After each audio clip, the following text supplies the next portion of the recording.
versions of themselves. Keep going. You go. No, what's funny is you're not the only one to say that.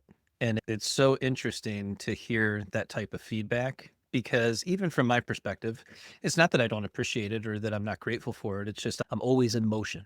Yeah. Doing. I'm always doing, right? I'm editing, I'm creating, I'm building, I'm fixing, taking care of all this stuff and building out content and scripts and all this other that I don't I need to take my own advice, right? Where it's Take it in, right? Take yeah, it you in. step back, you zoom out, you allow yourself to be grateful in the moment and allow the love to pour in. And it's that receiving portion of things that I've always struggled with. It's Mhm. just stopping to smell the roses once in a while Yeah. is important. And we talk about energy, right? Every single time that I do anything like this and we have part of your community in this, I feel an energy of openness, of even Connie's little smile over there, like excited, like wanting to learn and like just open-minded. And that's a growth mindset, right? Is that I want to continue to grow. It's not about I'm coming to these things or I'm listening to a podcast or I'm joining this 21-day self-love abundance challenge because I'm broken. It's no, you're human. You're here to become a better version of yourself. You're here to see if there's any roadblocks that is preventing you from becoming the best version of you. Is there stuff that's tripping you up as a human, right? And so a lot of times is all over social media, there's a lot of pathologizing, right? And I think the pathologizing I think people clung to it a lot because people try to make sense of what's going on internally inside of them. And so they're like, oh, yeah, that's me. I am that. Okay, now I don't feel alone. Now there's a community of other people. So then they quickly pathologize themselves, right? Automatically. And I'm a clinician. I'm doing this 18 years and I'm not against the DSM, which is the Diagnostic Statistical Manual of any illness in the world, mental illness, whatever you want to call it, is in there. And it, I think that we lean towards, oh, I'm anxiously attached. Oh, I'm avoidantly attached. Oh, I noticed this because it's okay. I'm not crazy, right? There's other people that are experiencing this. So we cling to this and then it becomes part of our identity. Yeah, And it's a tool, not a prison sentence. exactly. And I've been doing this for 18 years and I've seen people heal. I've seen some wounds take a little longer to close, but I have seen miraculous transformations. I'm in the business of transformation, meaning I actually truly believe in it. And you and I were talking the other day about I consider you a hope dealer. And so hope is really potent to see other people that have gone through struggles and to overcome them and become these better versions of themselves. Like it is so possible. It is absolutely doable. It's people become impatient, right? If they're experiencing discomfort in an arena of their life, whatever it is, I can't seem to find the relationship that I want. I can't seem to get ahead. They get stuck in that scarcity mindset where it's never going to happen for me, or when is it going to happen for me? And it's not true. It's if you want it, you will get it. It just doesn't. It's not on our time, right? It's if you continue to walk the path of healing, which is just having a growth mindset. It's just literally having a growth mindset. I'm going to continue to do hard things. Whatever is hard for me, it's so different. What's hard for one person is not hard for another. And I always talk to you about cold plunge because I'm a big cold plunger. And cold plunge, if it ever starts getting easy for me, it's not going to help me because it doesn't challenge my brain to grow. It doesn't challenge, and then in nerd speak, I'm very neurosciency, the anterior mid-cingulate cortex, which is the AMC right here on the left side of our brain, is the seat of will, is the seat of longevity. It's largest in athletes. And the harder things that you do, that you challenge yourself, but not too much. We don't ever want to go too much too fast. We get sick or we experience anxiety, depression, whatever these feelings are, we experience them. We are not them.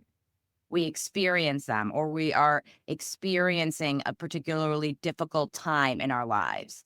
And so when we push ourselves to do difficult things, if we're depressed and we go and we work out, that's really hard to work out when you're depressed. It's the last thing you feel like doing. But if you go and you move your body, you're increasing that mass, and that makes you live longer, and then that increases your window of tolerance, which is your capacity to handle life, because life happens to all of us. We're going to all come, we don't come out unscathed, right? We all have disappointments. We all have the job we wish we got, the relationship we wish we had, the whatever disappointment it is, a death, ending up in a relationship that doesn't seem to be going anywhere. And the more that we can slowly understand that we can handle hard things, we are capable of doing hard things, and we do them little by little, that part increases, and then your capacity increases. Then you can handle something that would be really stressful. Maybe this email that you got that you're so disappointed about would take you like a month to recover from. Because your window of tolerance and your capacity has increased, you recover quicker. That's a sign of healing, is recovering quicker. A sign of healing or becoming a better version of yourself is not like, I never experience disappointment. I don't ever get upset. Life doesn't throw me curveballs. Life doesn't throw me struggles. Is my resilience increasing? Is my window of tolerance, my capacity to handle these things? So if something happens to me, like an email or a disappointment, the way I handle it today, because I do my own work and I have my own therapist, and I think nobody has to agree with me that every therapist should have their own therapist. That's just the way I feel, because they're the better for it and they serve people better. And I think that the more you do difficult things, but not too much too fast, the more resilient you become. And the way that I handle things today, if something happened to me today, 3 years ago, I would have taken me 2 months to get over it. And now I can recover from something in 24 hours and 48 hours. That is the definition of healing. The definition of healing is not, oh, I never get triggered. I never get activated. Nothing ever upsets me. Like, I'm just in bliss land. That's not being human. It's, I am thicker skinned. I can handle disappointment. I used to go under the covers, or I would isolate, or I would pull away. And now instead I lean in. I'm like, I'm experiencing disappointment. I really wish that had happened. I really wanted that, whether it was that job, that relationship, that opportunity, and it didn't happen. And so it used to throw me. I was like, my world is over. Nothing ever good happens to me. I can never get what I want. What I want doesn't want me. And then getting into that mindset, and it doesn't help me, because all of the things that we want, whatever it is, a relationship, a secure attachment, a securely attached relationship, a job, is because we are seeking a feeling. We think it's going to give us emotional security. We think it's going to give us financial security. We think it's going to, whatever it is that we think it's going to give us, you have the ability to cultivate that feeling now. And then don't you think the goalpost would be moved closer to you, as opposed to if you're cultivating negative feelings around something you might not have or you might be struggling with?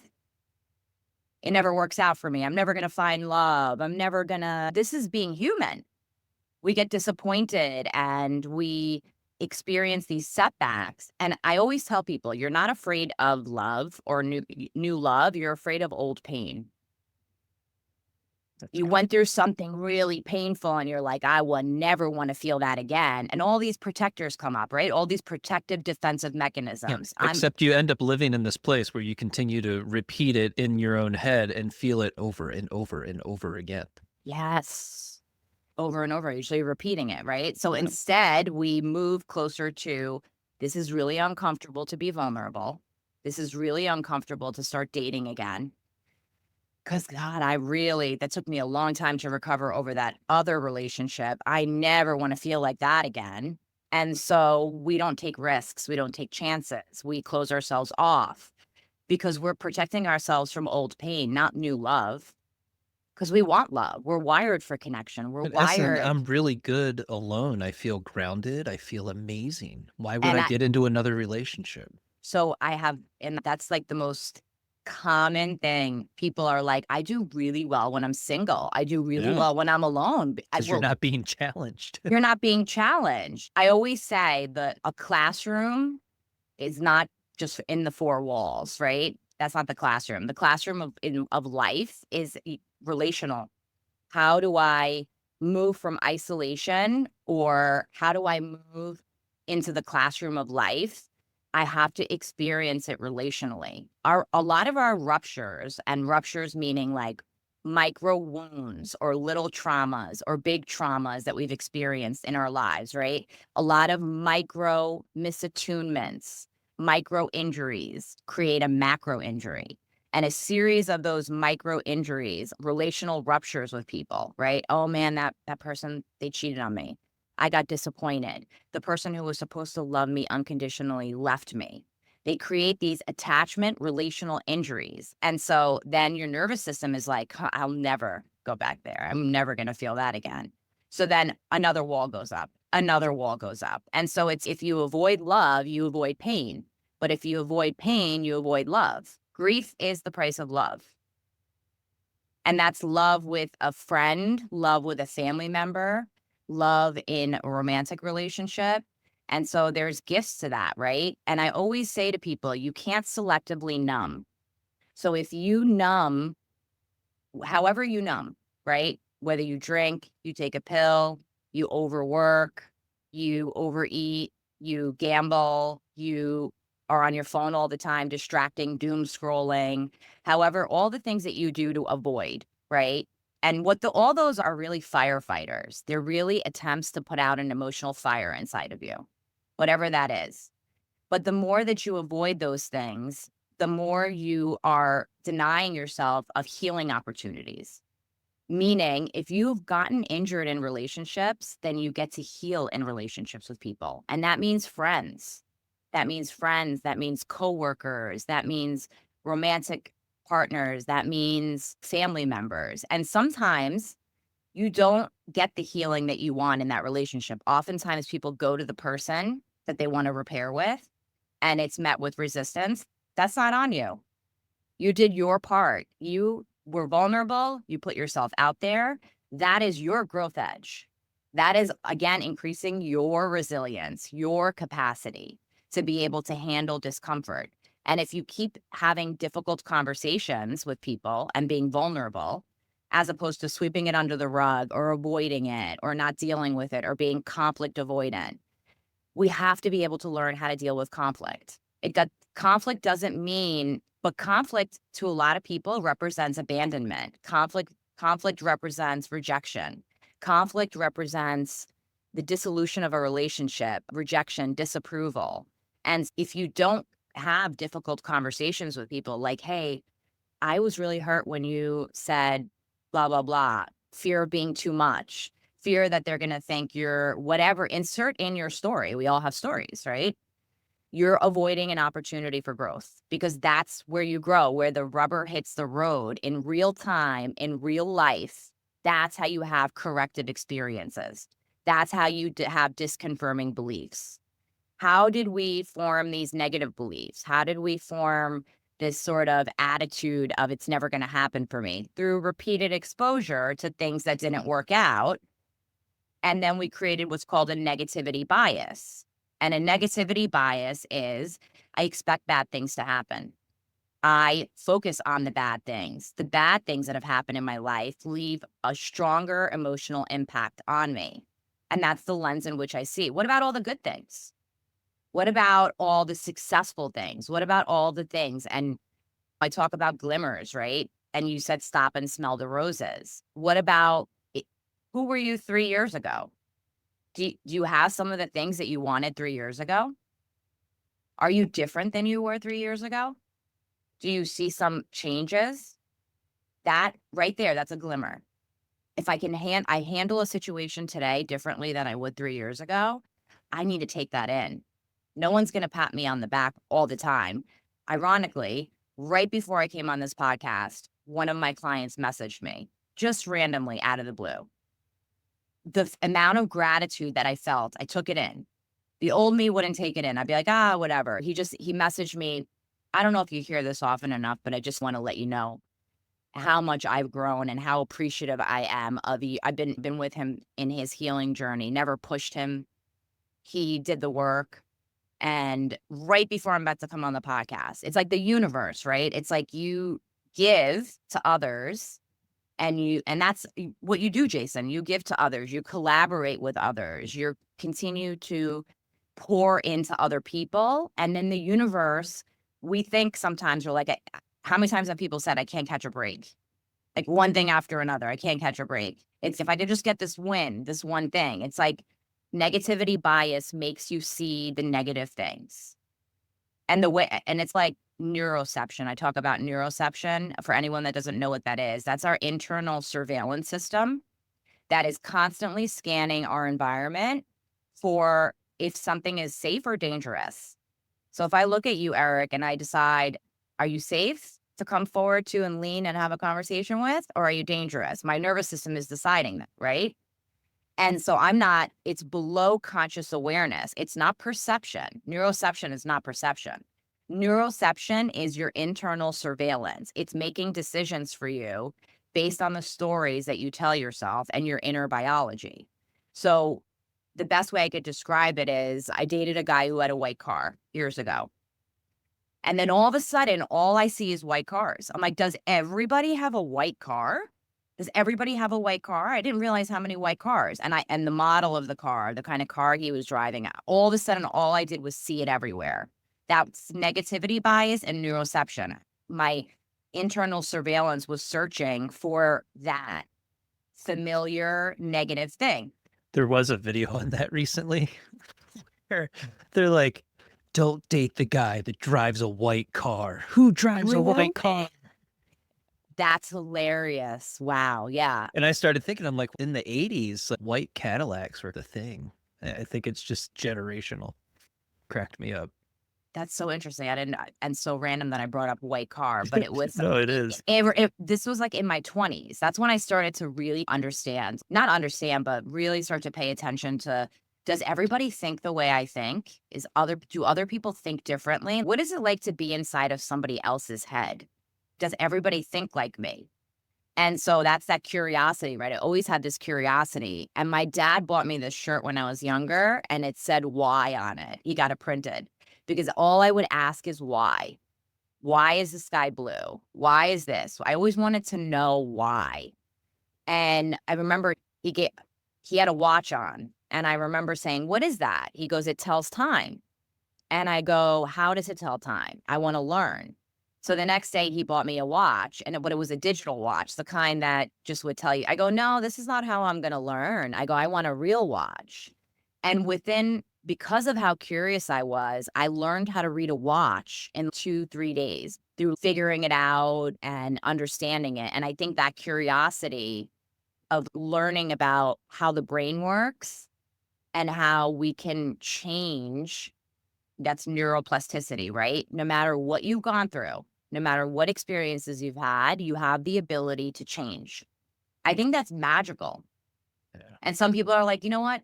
I'm never going to change. This is who I am. This is who I am. This is the brain I was born with. I'm always going to, and it's not true. My 18 you years don't of know what I've gone through. Yep. You don't know what I've gone through. You don't know how I take my coffee. You don't know anything about me. And so even with clients that I see, the goal is to build intimacy, right? And intimacy is into me, I see. And it's like into them, I see, if they allow it. But they're not going to allow me the first time they meet me. They need to build trust with me.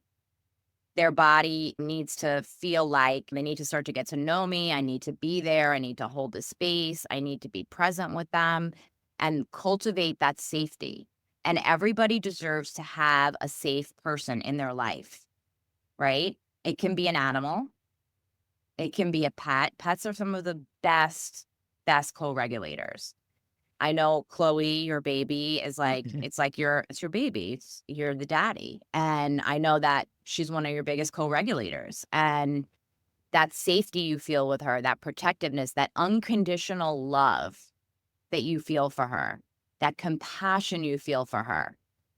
A lot of times when we can't cultivate internal compassion and we have a difficulty like giving it to ourselves, I tell people, who do you feel unconditional love and compassion for?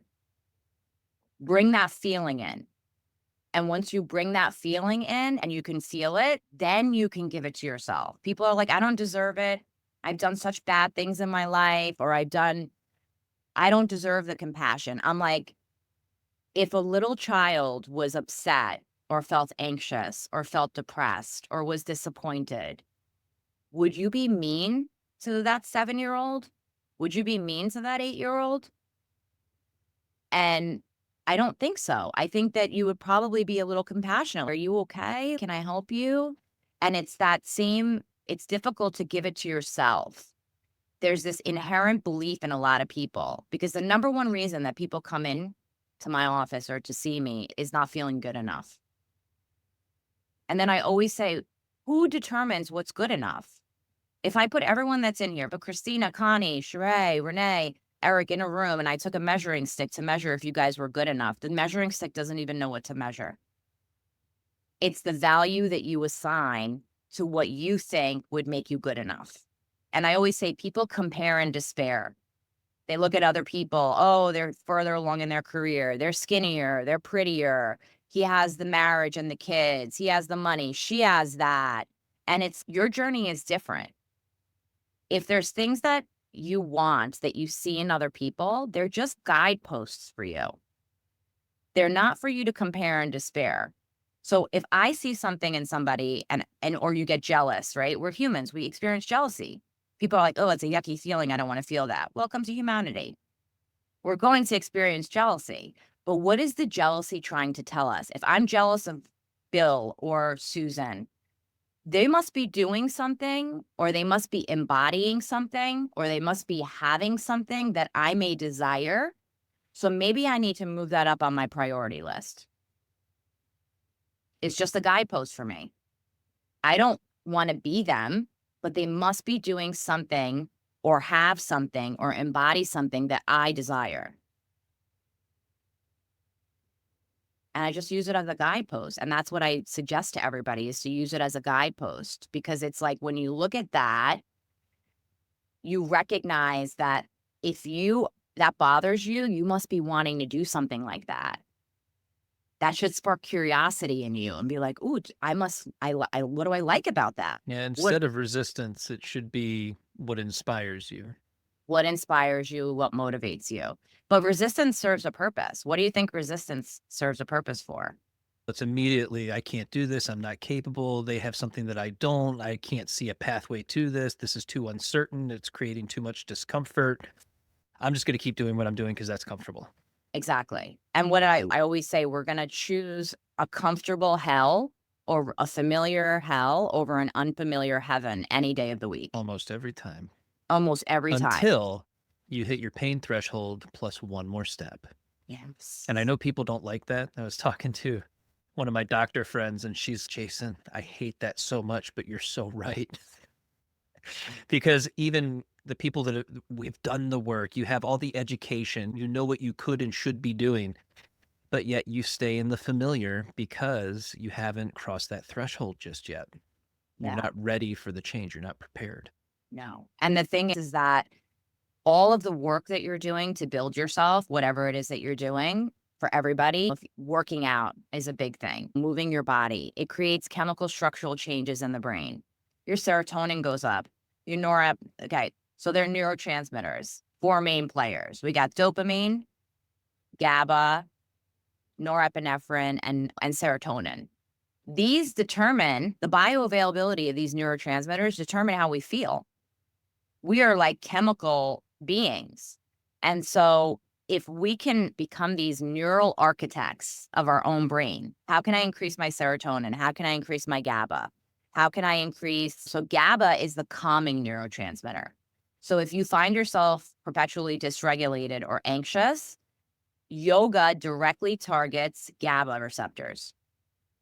GABA supplements directly target your GABA receptors. Meditation directly hits your GABA receptors. So anything that calms your nervous system down and slows your nervous system down increases the bioavailability of GABA. Dopamine is pleasure and reward, right? When we have good sex, when we eat a really good meal, when we are intimate with somebody, and connection creates dopamine. love, connection can not only creates dopamine, but it creates endorphins, and so does exercise.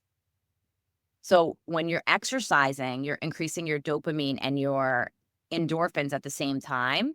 So the more connection that you have, a FaceTime with somebody is a connection. A phone call with somebody is a connection. A relationship, my relationship with the receptionist that works in the building that I work in, I have a connection with her. She checks in on me when I come in. That's like a moment of connection. We need repeated micro moments of connection to increase the good chemicals so that we can think positively. So working out is one of them. Yoga is And one when of you work them. out, you also get the hope molecule. Absolutely, because when your muscles contract, it literally creates the hope molecules in your Yeah, the body. myokines. It is the most underutilized antidepressant, working out, moving your body. It's the most underutilized antidepressant. If it's like one of the things that I always suggest to people, also, that's the way trauma gets released from your body, moving your body. Think about wringing out a mop. The way that you wring out a mop is the way that you discharge negative energy from your body by moving. It's just got such a multitude of benefits. It helps with anxiety, it helps with Even as simple depression. as having a rebounder in your house, and rebounders are generally pretty cheap, and you just bounce up and down. It's a mini trampoline. I went through a rebounder stage. I Yeah, need to yeah. it's amazing. 5 minutes a day, why not? It's the same thing with like somatic shaking, and you got to be gentle with that. You can't just but if you watch a YouTube video, I recommend somebody to watch that before you just go and somatically shake, because you could shake it up and move it. Yeah, somatic exercises are amazing. And I'm going to share one. None of this is medical advice, guys, by the Yes, way, everywhere. it's not. Yes. And this is clinical. This is from my somatic attachment training. It's called tremor induction. And so what it is you lie down on your back and you put your leg in a butterfly position and you elevate up. And again, you YouTube this. And then Jason, we can put links in there for other people because it's all about safety and trying it. And so you put your legs in a butterfly position. You bring your bum up to the point where it's shaking a little bit, and then you bring it back down, and then you bring your knees in, and you'll notice your body starting to shake. And that is it's we're not releasing full trauma, but we are getting rid of some of that energy. It's called tremor induction. You never do it past 2 minutes. You do it for a couple of minutes. The more activated you are, the more anxious you are, the more dysregulated you are, the least amount of time you do it. And it literally is resourcing inside of your body. It's literally releasing the stored energy, because every single experience that you go through, it's not just in your head, it's in your body, and you feel it in your body. So you have to release it both through talking, processing, but also through your body. And that's just one somatic exercise. It's called tremor induction, and Well, you never go past 2 minutes. Essen, we've gotten so far ahead, we never even got the opportunity to introduce you. Sure. Essen's a dear friend, coach, a brilliant therapist, and has all the possible certifications you could possibly imagine, and continues to educate herself through every season of life. And I'm so grateful that you're here and sharing all your wisdom with us today. It's always a fun opportunity for us to get together and have these types of conversations. So tell everybody who you are and who you help. Sure. I'm Essen Pinarli, which is not easy to say. I'm a licensed clinical social worker, and I'm a master certified addiction professional, and I'm a nerd. I keep She is a taking nerd. trainings after trainings because I'm curious. And so the way that I originally helped people, I actually started out in the treatment industry where I worked as a clinical director and a primary therapist in addiction. So I worked in a detox facility, I worked in an intensive outpatient program, I worked in an inpatient program. And so it was dual diagnosis. And what that means is we were treating both addiction and mental health at the same time. So that's my beginnings. And then I moved into different arenas as I started taking more and more trainings. And one thing I learned is that talk therapy is just not always enough. It's good. I'm not saying it's not. There is a place and a time for it. I'm CBT trained, which is cognitive behavioral therapy, which is to change your thinking. I'm a big believer in that. NDBT, dialectical behavioral therapy. It's more for emotional regulation. But as I moved into private practice, and so I have eternalwellnesscounseling.com, and I also have a coaching company. So I see people all over the world and also in my office in Boca Raton, Florida. And my work evolved to include the somatic. Some people are too smart for just talk therapy. Exactly. And so what ends up happening is that your intellectual part comes out. You're not going to outsmart anxiety. You're not going to think your way out of anxiety. You're And not that's going where to. the somatics come in. And so it's the idea of name it to tame it versus feel it to heal it. And so if we, and I'm sure most of you are brilliant in here, you're smart enough to come in and join, and you're smart enough to want to get educated and learn more. So this is not about lack of intelligence or lack of education or learning about things. It's about, how do I practically apply these things in real time? And how do I actually move the needle in my own healing journey and feel better? And so that's why I trained in polyvagal theory, which is nervous system work, nervous system regulation. That's why I trained in somatic attachment when I talked about tremor induction, somatic experiencing, basically helping people have a focused mindfulness internal journey while I'm with them and create safety and attunement and presence. That's why I trained in brain spotting. Brain spotting is basically natural flow EMDR, if anyone's ever heard of EMDR. So EMDR is eye movement desensitization reprocessing. And it is a modality that's used for anxiety, depression, and trauma. And it's the idea of reprocessing memories so that they no longer have a charge associated with them. And so brain spotting is natural flow EMDR. It's just a little gentler. It's the same idea, but it's gentler and it's not very protocol oriented. It's basically a dance between me and client, connection, attunement, and you actually use a pointer. It's eye movement, because where you look determines how you feel, ironically, and where you look determines what you have in terms of memory recollection. So I'll often ask people, I'll say, tell me the last time you had a really good day, or tell me the last time you had a really good experience. And each person will look a different way. And so they'll look up to the right or they'll look up to their left. And what they're doing is they're recalling a memory. And so where you look affects memory retrieval. And so then where you look can determine how you process a memory and reprocess a memory. So the best example I could give you is I did EMDR. Before I trained in anything, I experienced the modalities with trained practitioners to decide if I want to train in it.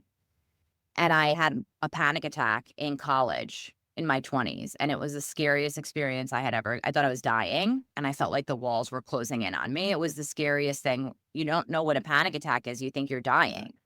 I couldn't breathe.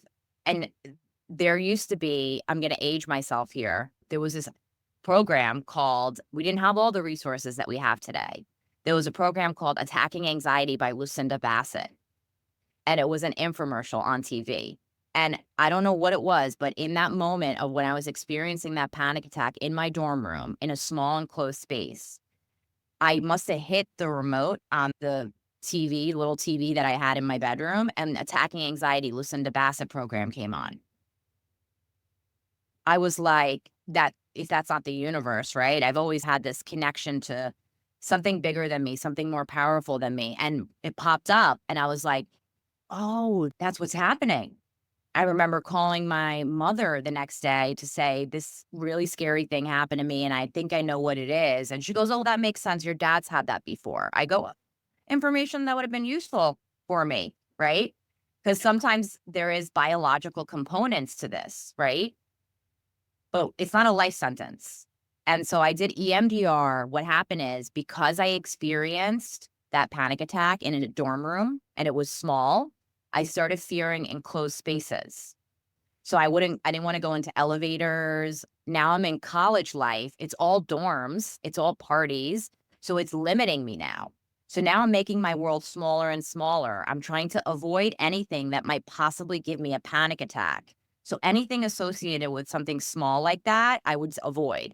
So I did about 3 or 4 EMDR sessions around that panic attack, and it reprocessed that memory for me. I now remember it as an event that happened, but I have no emotional feelings attached to it. Whereas before, the minute I would think about that panic attack, it would bring on another panic attack. I would get so scared and I would avoid all these things. Now I don't even think about it. I go in an elevator, I go in enclosed spaces.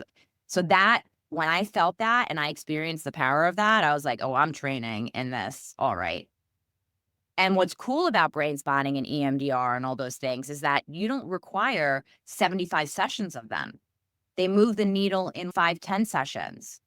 And once you do a couple of those sessions and you release some of those memories and you're basically reprocessing the memory so it doesn't have that same charge. I don't have an emotional reaction towards it. I remember it as just an event that happened that doesn't freak me out or scare me or make me think I'm about to get another one. So our theme is love and abundance. Yes. Let's tackle some abundance questions. Many people associate abundance with money, but it's much bigger than that. How would you define emotional abundance and how does it show up in our lives? Emotional abundance, I think, is appreciating what you do have. And gratitude is thrown around left and right. But what is actual gratitude for what you do have? Whatever you focus on grows, right? So emotional abundance is, you know, inner. Do I have more inner self regulation? Am I appreciative of what I do have in my life? Do I, if I am in an abundant mindset, which is feeling worthy, feeling deserving, feeling capable is an abundance, a way to feel abundant. Capable, able, powerful, ha- freedom, feeling freedom. That is definitely an abundance thing, feeling freedom. A lot of people feel restricted or I don't have the resources for that, or let's do what you can with what you have.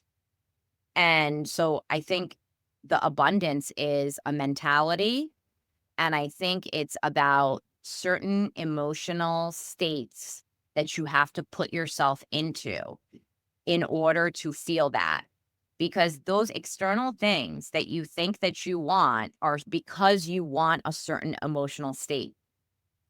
And so it's about cultivating that emotional state of power. When I say power, agency and autonomy over your life. That's what I mean by power.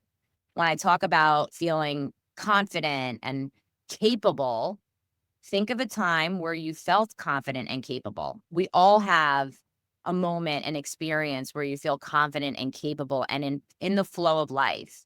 I'm really good at this. Let's say you're really good at making flower arrangements and you make this beautiful flower arrangement and you give it to your friend who's not feeling really good.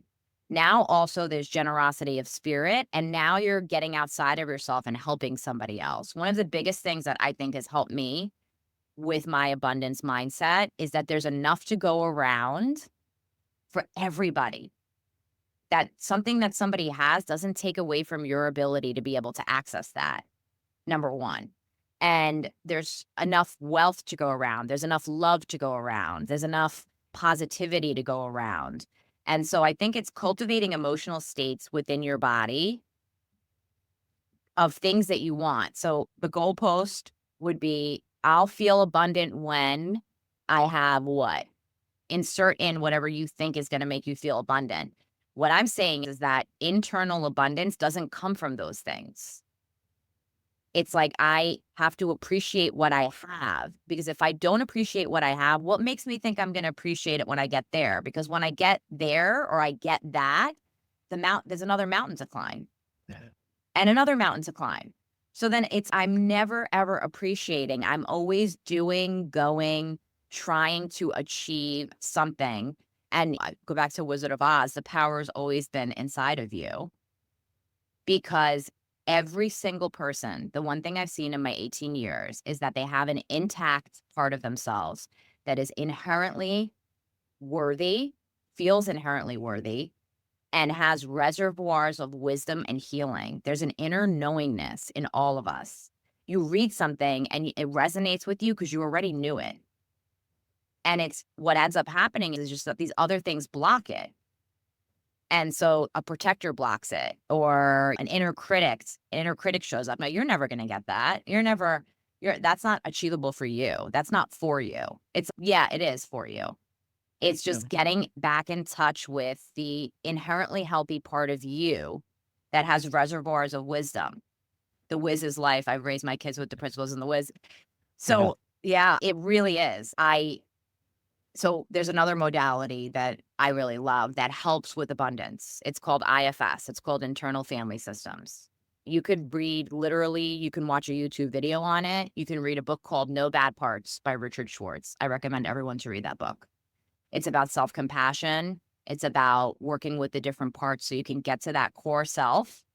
That's that part that feels abundant. And it shows you the pathway to get there. And Wizard of Oz, I remember, I think I was talking to you, Jason, about it. What I did an IFS session with my therapist. And in that session, the beauty of it is that it's a right brain modality. So all of these somatic modalities like brain spotting and EMDR and somatic experiencing, they're right brain modalities. And that means that it connects to your brain stem and it goes into your body. It's somatic. These are somatic. When I went in and I was having this experience of my core self, which is this inherently healthy part of myself, connecting with a very wounded part, a part that felt not good enough, a part that felt shame. And shame is, I was like, I don't have shame.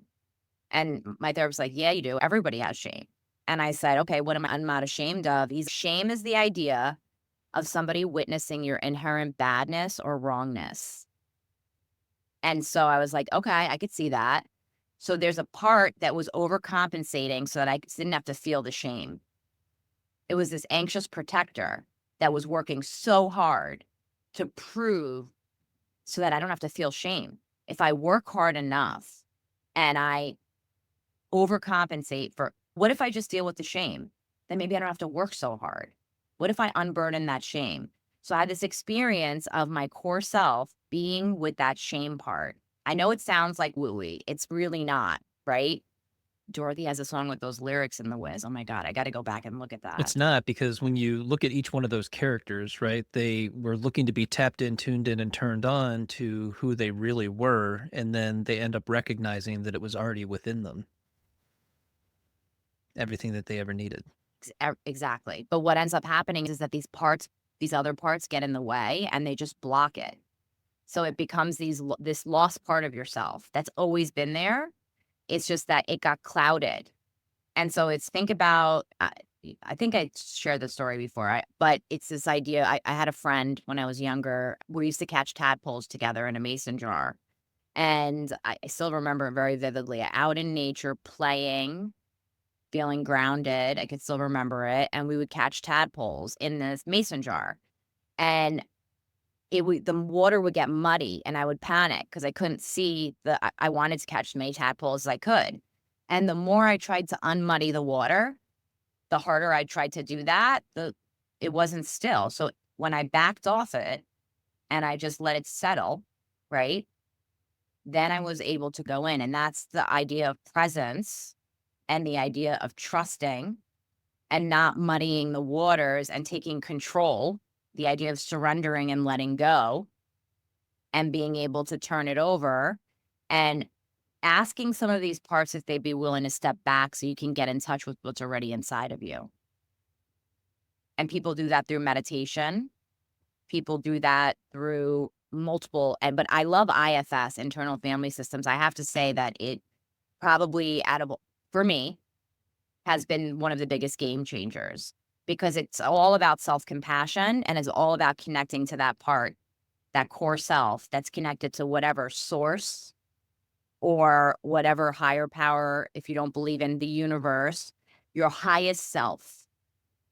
The DBT calls it the wise mind, the knowingness, the inherently healthy part of you that has this wisdom.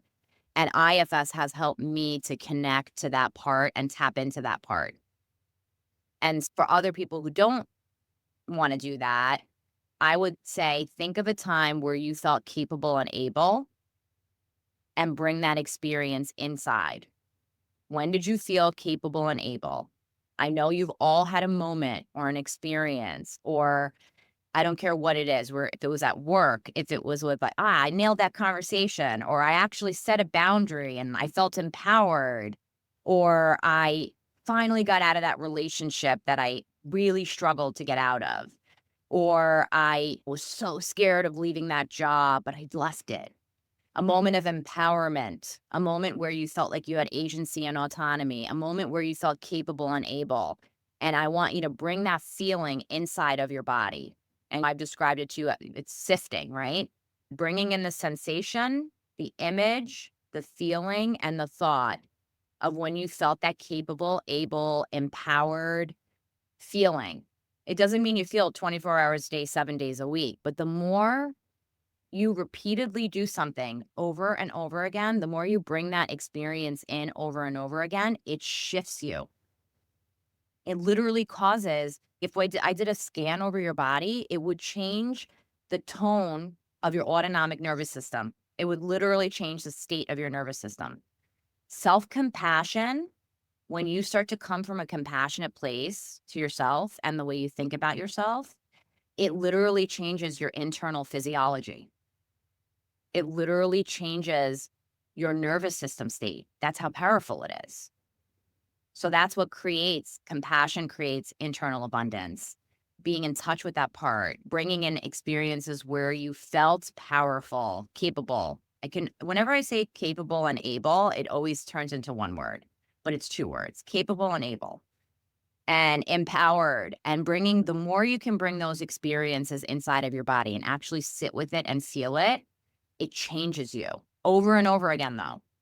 We got injured over and over again. So in order for us to get better over and over again, we have to keep doing these micro internal feelings over and over again repetitively to create an internal shift. People try it and they're like, I don't feel any better. Like, do you go to the gym one day and you're ripped,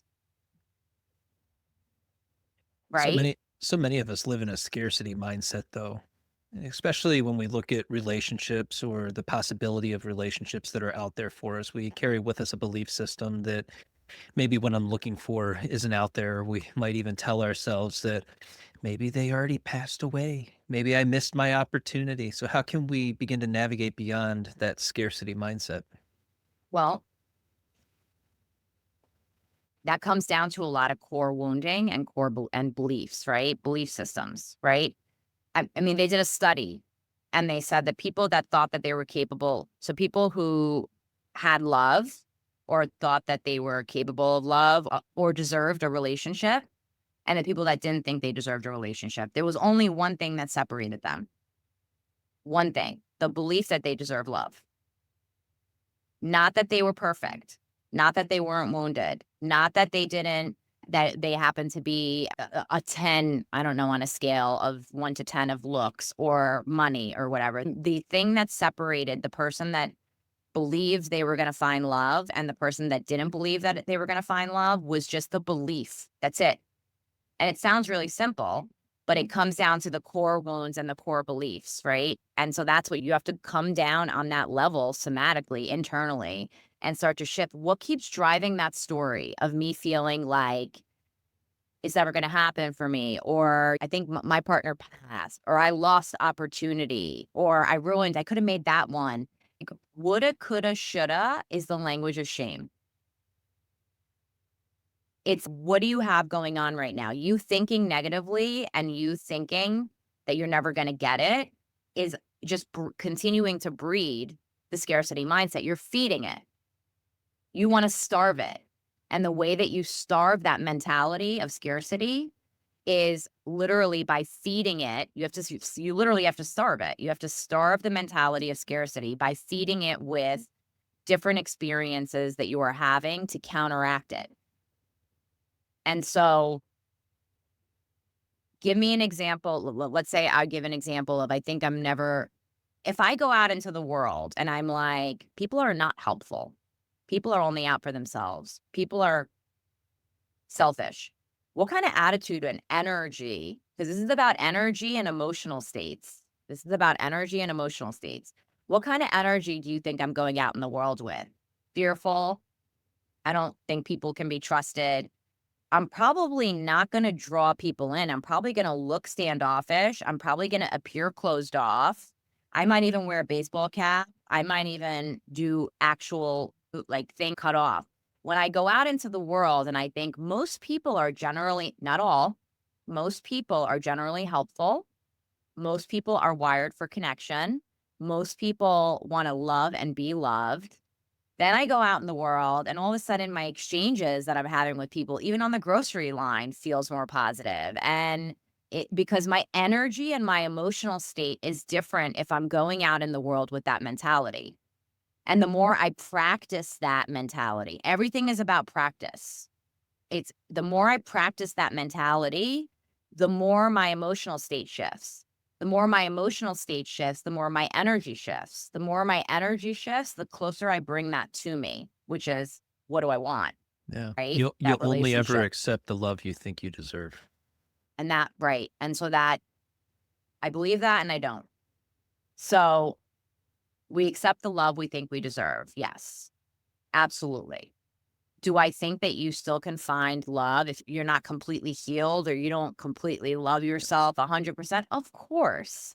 We are flawed But will individuals. you accept it? And so the accepting is that difficult part, right? It's like we will Can you receive?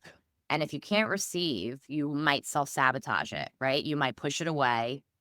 You might reject it. You may say it's not for me. And so that is how can I slowly titrate, meaning I have to start small. I have to start in a place that is, can I accept the love that a friend is giving me? Can I accept help from a friend if they really truly want to give it to me without thinking they have ulterior motives? With just the fact that's where I start. I start small. And little by little, the nervous system starts to get used to it because it's not familiar to your nervous system. I always say this, anything that's not familiar to your nervous system sees it as a threat. If it's not familiar, it's a threat. It could be safer and healthier for you and be wonderful for you, but your nervous system's going to reject it. It's like hot potato. It's literally will fling it back. It won't take it. So again, this is about building capacity to be able to hold something that's given to you. And that's going to be uncomfortable. I told a friend I'm always doing the math as the barrier to receiving. Interesting. What do you mean by that? I'd love to hear a little bit more of an expansion on that. You can chime in, Sheree. Hi there. I'm Hi. gonna keep camera off though. My daughter said my Of bonnet. course, of course. What I meant by that comment when I said that I'm always doing the math, it was really a more intimate conversation that we were having and about maybe some barriers that I have around intimacy. And that was one of them, which was that I'm always doing the math. And we discussed it a little bit more. What does doing the math means? It's really around trust, right? Risk Do I really assessment. trust why you're offering? Do I really trust what you're offering? Is there agreed upon context around you offering what does that mean? What does it all mean ultimately? What is going to be the expectation in return?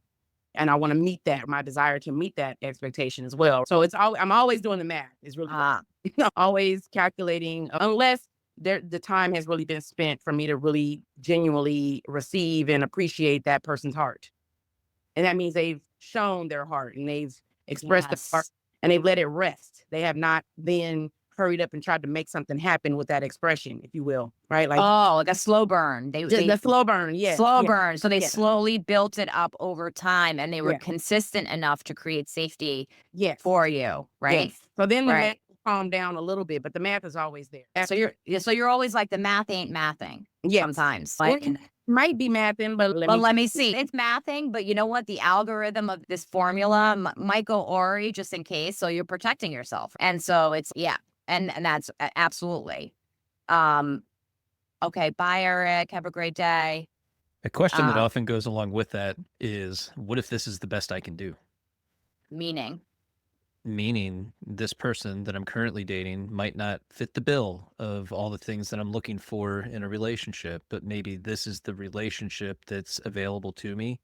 And there might not be a better one out there for me. This That's could be as good again as it gets. That's again the scarcity mindset. And it's if this person is not a good fit for you, and you know that in your heart, in your soul, that it's not aligned with you, it's hard. It's better than being alone.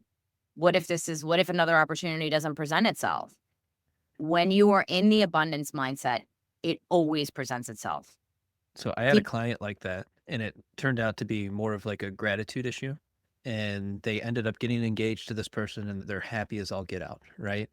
But it took time to assess the situation for what it really was. And what they were really experiencing was other things that had gone on in past relationships, and they were applying it to this current relationship and causing a barrier to the type of connection that they were desiring. This person was more secure and provided something very Uh-huh. different, and it wasn't as chaotic. And so what do you do with that? Because, well, I'm primed for this other thing, and this feels so uncomfortable to me that what do I do? This just can't be the right relationship for me then. And just not being, because the nervous system couldn't accept it, because if it wasn't chaotic, Right. if you're used to chaos, it's going to feel boring for you to have this securely attached relationship. So you literally are training your nervous system to accept more safety. And the only way for your nervous system to recognize healthier things as safe is through repeatedly introducing them in over and over again. I had a client and a friend, it's all throughout, that would constantly date chaos all the time and want to fix that person, right? And It's felt their it, mission in life. and these relationships were very exciting because it had the agony and the ecstasy, and it had the intermittent reinforcement. These relationships are highly addictive, right? And so came from a family that was chaotic, came from a family where that was normal to his nervous system. And so he subconsciously repeated that pattern. And I said, what happens when you date or you meet girls that are emotionally available, or girls that can meet you where you're at and there's not so much chaos and it's not highs and lows? He goes, I get bored. And I said, and that makes sense. And so then it comes down to, I said, how emotionally available do you think you actually are? What would you be without the chaos? What would your purpose be if you didn't fix them? What would you know what to do or how to behave or Yeah, how to be? imagine, guys, a relationship where you're not trying to fix or change somebody. You're just allowing things to exist and integrating yourself with this other person without Yep. enmeshment. Completely different experience. Yep. And listen, he was highly addicted to that relationship. And I support people until I say, you're not done till you're done. And stayed in that relationship. And I could there and say, I think you should, it's not my job to tell you what to do. It's my job to work with you and walk alongside you to help you to understand yourself better and to somatically help you shift. And he made the decision on his own eventually to let go of that relationship. And he let go of that relationship, and then he got in a new relationship, and he experientially processed all of the difficult feelings that were coming up when he was dating a securely attached partner. He was like, I'm bored.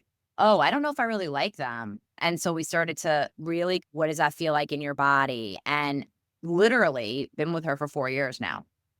And the safest, securest attachment that he's ever been with in a relationship. But again, remember, his nervous system had to get used to that, and not equating the agony and the ecstasy and the breadcrumbing and it's really good and it's like romantic and it's like honeymoon stage, and then it's so bad and they pull away. And then we talk about it was like, if we want to go attachment styles, which is just a piece of the puzzle, as we all know, it was like he was anxiously attached, and he was drawn to a fearful avoidant, and the fearful avoidance side got activated because he was anxiously attached, because it matters who you pair with, right? These aren't fixed. And so he would be drawn to that. And then what would happen is that he would pull away, and then her anxious side would get 17 FaceTimes, 15 phone calls because he was actually pulling away. And then he would get the reassurance, okay, she wants, and then get back into the cycle, right? And then the minute that person hit their emotional threshold, she started engaging in deactivating strategies, which is basically, I'm going to turn myself off to this person. I'm going to say things about this person subconsciously or consciously in order to quelch the intimacy and in order to make sure. And she was like the runner. She was the runner. So she started turning herself off and went back into the avoidant part. She's, you know what? I don't know if your bank account's big enough to support me as a provider, as a man. I don't know if it was just obscure things. I don't know if you will be a good dad. I don't know if sometimes I call the deactivating strategies ways to push people away. You pull stuff out of your ass. Anything you can, it's like, what? I had a guy that I dated. You're bald. Yeah. Yeah. Okay, but we've been dating for 2 years. All of a sudden, All of a sudden, now the baldness bothers you. yeah. Oh, let's Yeah. see. What did Sheree say? She said, if your attachment, can you read it? If your attachment style is your if your attachment style is your attachment style, is it okay to lean into your style and use the info to connect with folks that complement your attachment style? Or do we have to correct to get it more right? So to earn that secure attachment. I think it's a mix of both. I think you lean into it, right? You lean into understanding. Let's say I always say with people who are anxiously attached, you have wonderful qualities: compassionate, warm, caring, considerate. So we don't want to take away those bad qualities. It's just the emotional dysregulation or the clinging or that fear, that intense fear that you fear when a partner pulls away or a partner might need space.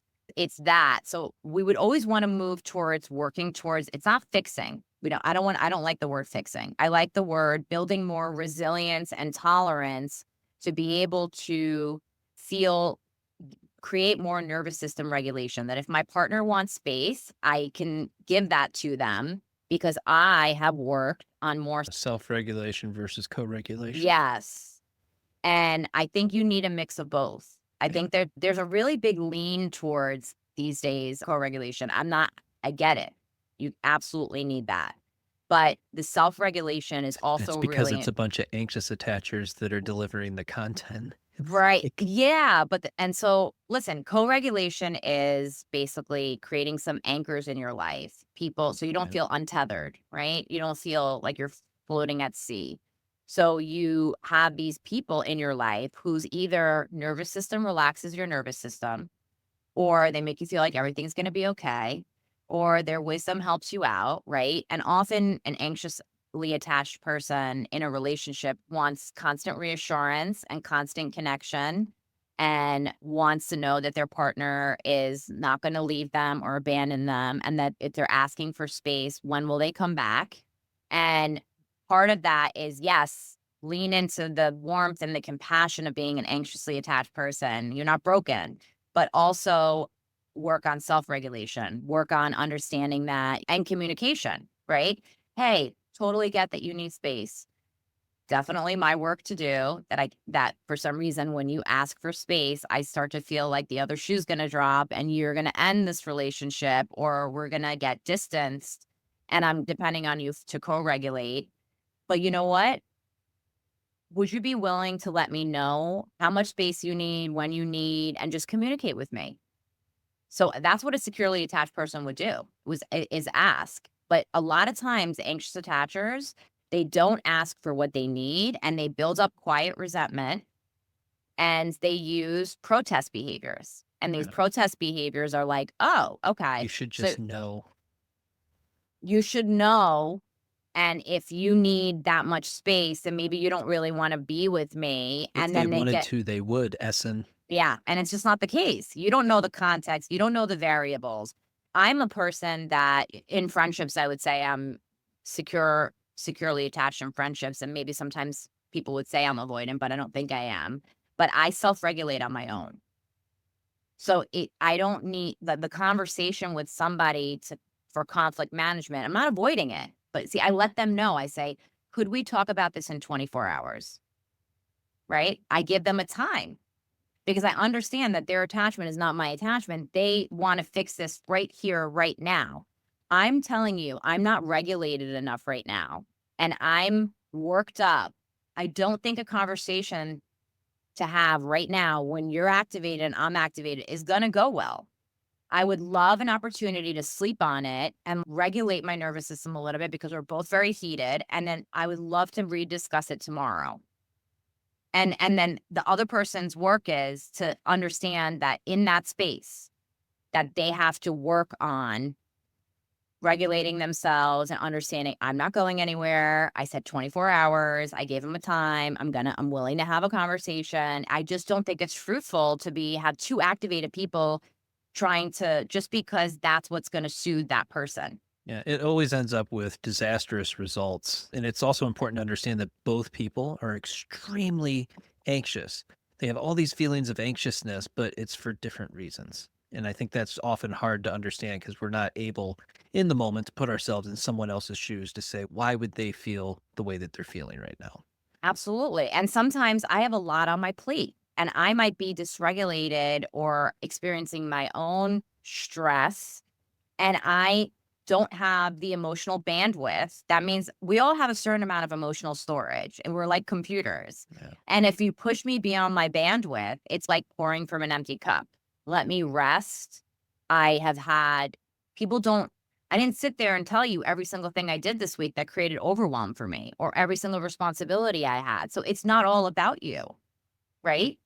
And so I think that becomes really hard, and it's necessary to understand that it's not about you and that it's not about, you're not broken. You don't need to be fixed. Understand what attachment style you lean towards. Take the good qualities of that attachment style and then understand all of this is self-regulation. Your nervous system is the vehicle that helps you attach to people.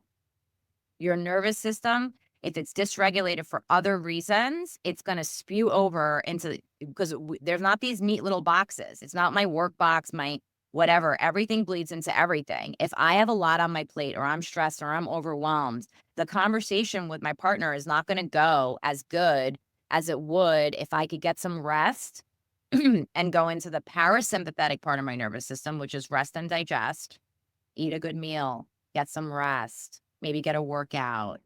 Eat a good meal, make a good meal. Make a good meal. Getting into the kitchen and actually going through and cutting everything up and putting the oil in the pan, it separates you from the experience that you've been having. And now you're wholly focused on what it is that you're doing in the present moment. And it is extremely cathartic to do that. Yeah. And Sheree said, why can't we just both pick a pizza and a movie and fuzzy covers to pass the Sure. time and don't talk and just feel good tomorrow? So that's beautiful. You could say, I don't think we should talk about this right now. If we could table this, let's do a regulating activity. Let's watch but a lot of times people who are not used to self-regulating, they're like, no, I can't feel okay until we have this conversation right now. It is weighing on me. Then I have to think about, am I just thinking about what I need in this moment? I have to self-reflect a little bit. I have to be like, I want relief. So if the person's willing to have a conversation with me tomorrow, this is a perfect opportunity for me. It's called a growth edge. In Imago therapy, it's called a growth edge. This is my growth edge. My growth edge is that as much as I want to talk about it right now in this moment so that I can feel better and I can feel soothed and co-regulated, I have to think about another person also. So I need to take myself outside of myself for a moment. I need to disidentify with the anxious feeling, right? So if I can disidentify from that anxious feeling, meaning like I am experiencing anxiety, I'm experiencing discomfort, I am not it. I'm not it. And then I can relate to that part differently, that anxious part. I can separate myself from it. Then I'm not blended with it. And you do want to have a conversation. You end up in relationships where the conversations are never resolved, get swept under the rug, and then the rug keeps growing and the resentments keep growing. Yeah. The goal is to say, we can have this conversation, but not right now in this heated moment. But I always tell people from a coaching perspective, I love you. I'm not angry with you and I'm not leaving you, yes. but I cannot have this conversation right now. But then you have to provide a time when you will have the Yes. conversation Look what you did. You just tomorrow gave, after work. yeah, you gave validation. You said, I'm not leaving. You're willing, and that's what somebody securely attached is willing to give reassurance. They're comfortable with giving reassurance. They'll say, listen, I'm not leaving you. I'm not going anywhere. I just don't think this is a good time to have the conversation. I'm not leaving you. It's not the end of the relationship. I just don't think this is a good time to talk about it. We'll talk about it tomorrow. So yeah, very often sweeping things under the rug is a breeding ground for building resentment. And it's this, I always say, conflict deferred, which is having the difficult conversation, is resentment incurred. And then you get buried under resentment. And I have many couples that come to me, they're on life support. They have buried everything. They haven't had any difficult conversations. And then they just fight all the time now. But there's a core scene. Everybody's got a core scene. It's basically, the fight is really about this. It's really all about the same thing. Insert in a different scenario. It's either they're not feeling seen, they're not feeling heard, they're feeling invalidated, they're not feeling valued, they're not feeling prioritized. And then it's because, oh, he didn't empty the dishwasher, and it's a fight. It's not really about the dishwasher. It's not ever really about those things. It's, it's the nervous system state that you're in and what has been building and brewing that hasn't been addressed. So it's about, and that's how I decide who I let in my life. How do you handle conflict management? How do you handle conflict management? Can you have a conversation with me? I get angry. I get worked up about things. I can have a conversation with somebody without flipping out on them. And I can be activated and I can be triggered. And I can also say, this conversation feels like it's going in circles. I feel like you're trying to prove your point. I'm trying to prove my point. I feel like you're defensive. I'm defensive. Understandably, I would love to have this discussion tomorrow. I will give you a call tomorrow, or we will talk about it tomorrow. Is there any way we could just be together if you want today and just table it and not talk about it? And that gives that other person the opportunity, if they're uncomfortable with it, to work on their own. That's their growth edge right there.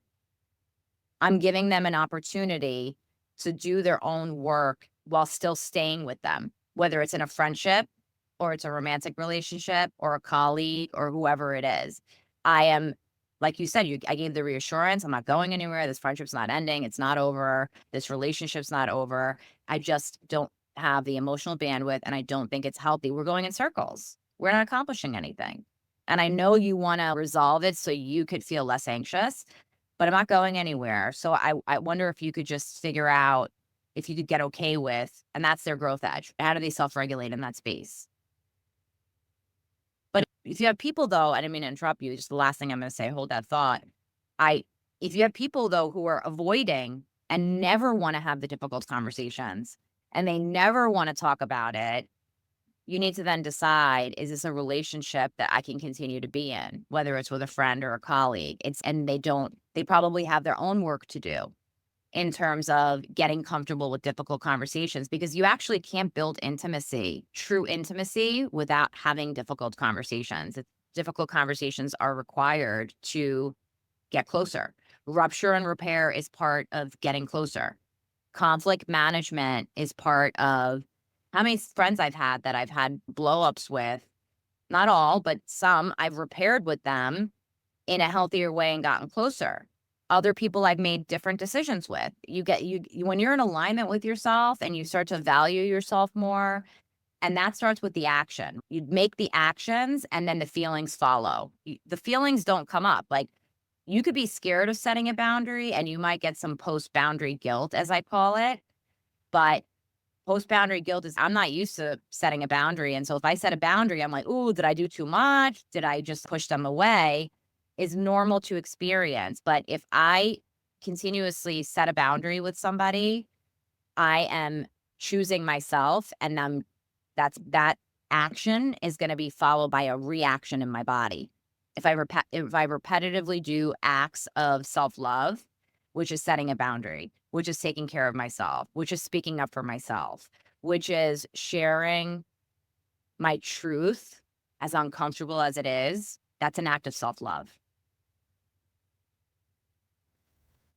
Now, one thing I love to try and end with is some sort of exercise that can be helpful Do you have a favorite ritual or exercise that helps people feel more abundant and connected to love? So many.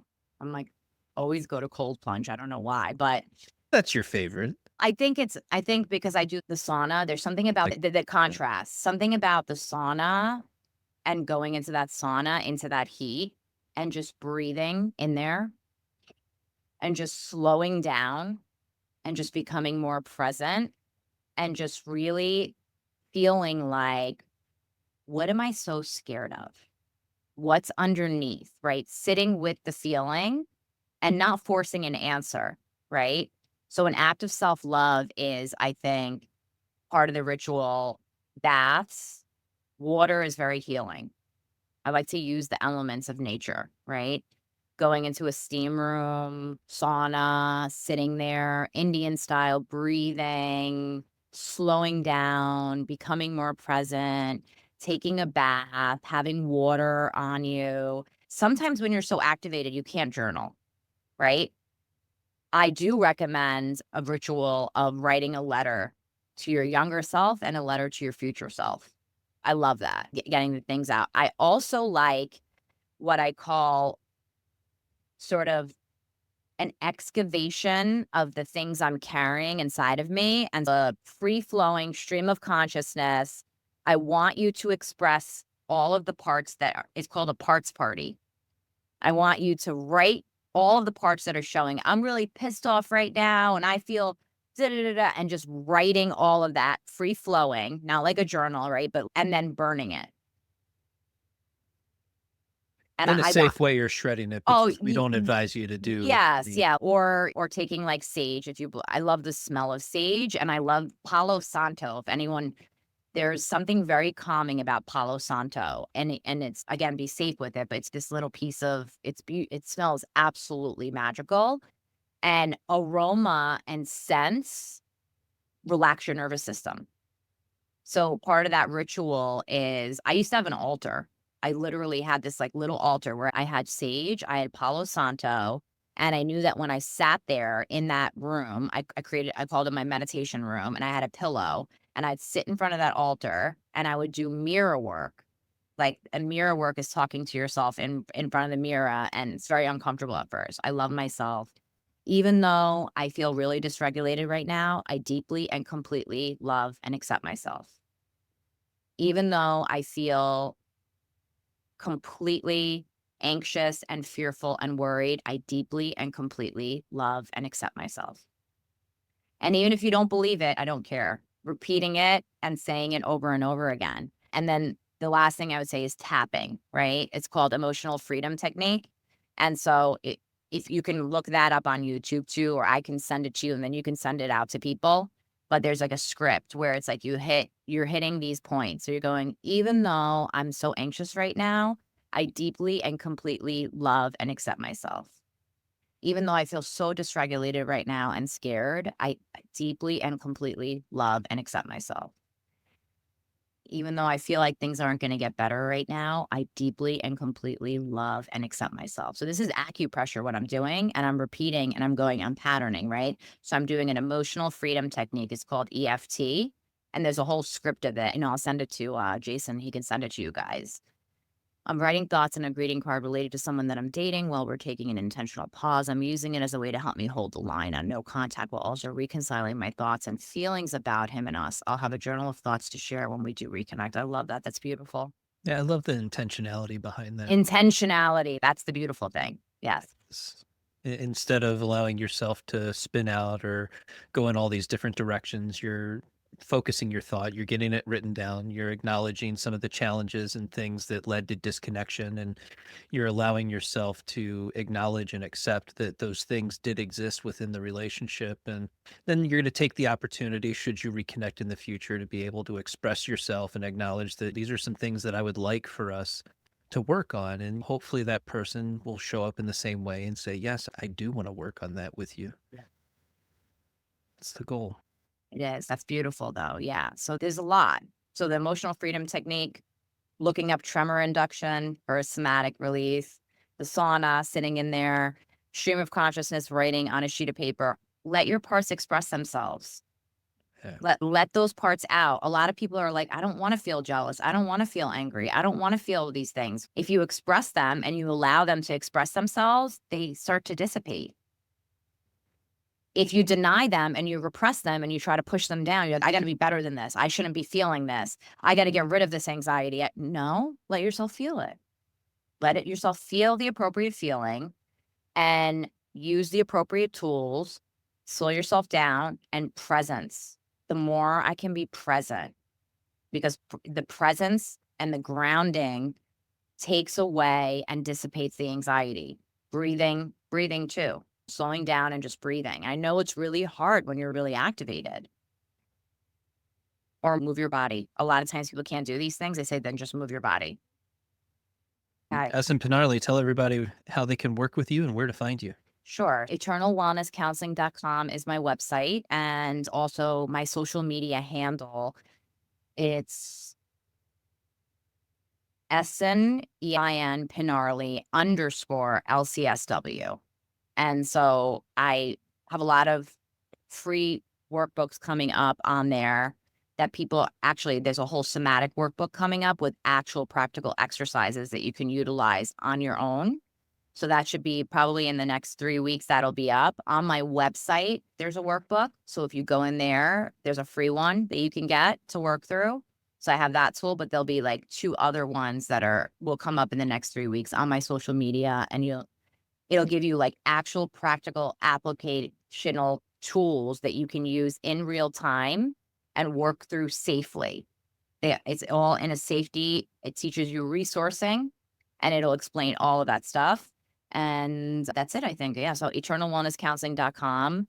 I'm on Psychology Today, and then mostly on my social media. You could DM me. My links are all connected in there as well. Awesome. Essen Pinarli, thank you so much. Thank you so much for having me.